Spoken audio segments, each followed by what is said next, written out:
The mysterious death of an 11-year-old boy from Vliehof has sent shockwaves and elicited fear within the community.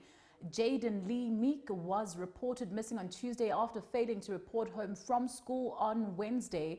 He was found dead on the staircase of Swazi's Place complex, undressed and bruised. Residents expressed that they are now living in fear with hopes that justice will prevail. Now, meanwhile, the police have initiated an inquest to investigate the circumstances surrounding the boy's death. Imibilini sephezulu kubahlali baseVliehof, inhliziyo zosapho zona ke zidandathekile emva kokuba kufunyenwe umzimba kaJaden Lee Meek, inkwenkwana eneminyaka 11 ubudala ebilahleke ngoLwesibini. Esi siganeko sishiye imibuzo emininzi njengoba kungaziwa ukuba yintoni na isizathu sokubulawa kwalo mntwana. From into esitholayo ezumphakathi la kusho ukuthi umntwana bathi transport ifike yamdropa off egating. So apparently umama beyakhona usebenzele endlini, so ayitshela ukuthi mhlawumbe umntwana ubambezelekile ngaphandle. I think an hour or two later, that's when she realized ukuthi no, umntwana akafiki endlini. Then ubaseke bacala ke bayamfuna umntwana. Masibuza security gate uyasho ukuthi no, transport ifikile yamdropa umntwana ungenile. So I think those singasiwona amaphoyisa, but into esingabasho ngayo ukuthi umntwana whatever eyenzekile kuye uphelele phakathi la emafletini. Ibhlungu lento yabo, awuzele ibhlungu and ebhlungu ngoba akekho umzali ofuna ukungcwaba umntwana wakhe, especially ngalendlela ahambe ngayo umfana, ngoba the way atholakala ngakhona, I don't wish that on anyone.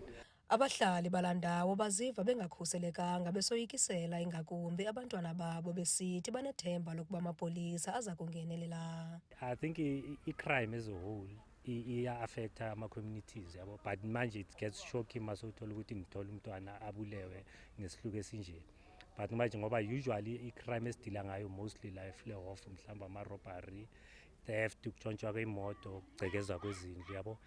Murder, especially of a child, ishock umphakathi, hence inayizolo bebaphumile bafuna ukulentoza ukuthi babone ubulungisa benzeka. Though we know ukuthi izinto ngeke zenze ngokushesha ngendlela esifuna ngayo, but manje sesibeka ithemba emaphoyiseni ukuthi at least bazosipha iclosure yokuthi sazi ukuthi ubani oyenzele ngoba sinabantwana. So noma sithi umntwana uphelele la ngaphakathi, but manje angithi asikho shock ngaleyo ndlela. What if lo muntu is roaming, nathi abantwana bethu will be targets next?